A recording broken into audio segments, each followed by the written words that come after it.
The spaceship shuddered with a telltale rattle. We were nearing the end of the wormhole, and time was running out, probably less than an hour left until we landed. I pulled the chain attached to my shackled ankle, holding the hefty links with both hands and pushing with my legs against the wall with all my might. As I strained, something creaked. I stopped tugging and crawled close to the wall next to my flimsy cot. Barely visible in the dimness, the chain's wall bracket was slightly bent, maybe a couple of millimeters more than yesterday. I was getting closer, but how much longer would it take? This morning might hold my last chance to escape execution.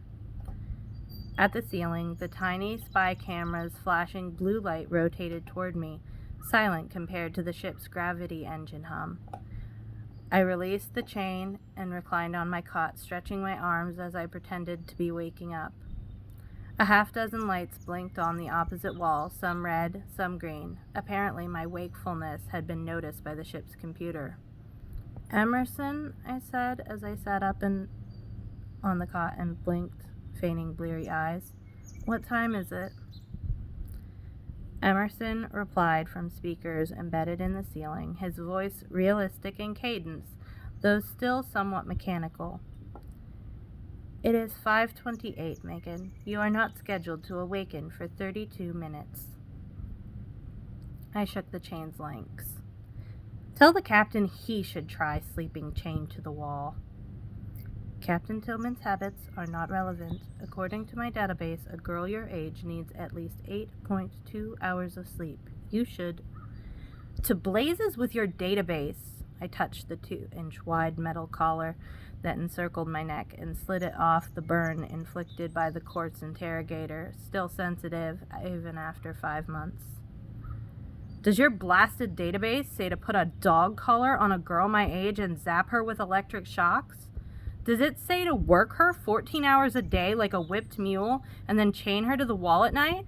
Does it say to feed her barely enough pig slop and dishwater to keep her alive for another day of slave labor?" "Negative, but my database does indicate that your vocabulary level and oratory skills are greatly advanced for a teenager who was reared by pirates." I scowled. "Freedom fighters, you mean?" "I am merely using the terms provided by—" "Oh, go reboot yourself." I let out a loud huff and sat on the cot with my sock-covered feet on the metal floor, the shackle chafing my ankle. Some freedom fighter I was. I couldn't even free myself. Instead, death stalked ever closer. In a few hours, the captain would leave the Nebula 9 in search for his kidnapped son, following up a report that Oliver might be on Delta 98 as a prisoner of slavers there, members of a race called Jaredians. Landing on that planet would offer my first opportunity to escape since I'd been captured. But if the captain decided to follow the judge's order to the letter, he might execute me before setting out to find Oliver, probably using his remote to deliver a lethal shock to my collar. To save my life, I had to get off the ship as soon as we landed. So that was the first scene in the book Search for the Astral Dragon by Bryan Davis. It's the first book in the Astral Alliance series, and it just came out this month. I'm really looking forward to the next book. I really like this. It is a YA Christian space opera, kind of like Star Wars, but no swords. Was really good. I liked Megan, the main character, a lot.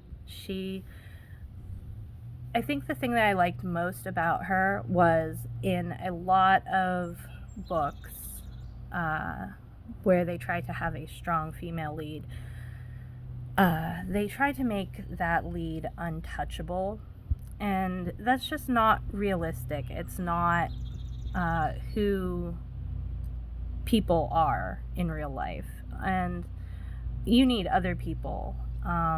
There's always give and take, and that's one thing I really like about Megan is she's the type of person who's not strong because she's untouchable. She's strong because every time she gets beat down, she gets back up. And she's also the type of person who can take a weakness and turn it into a strength. I would love to read more books with characters like Megan, just because she was really great, and I really can't wait for the next book to come out.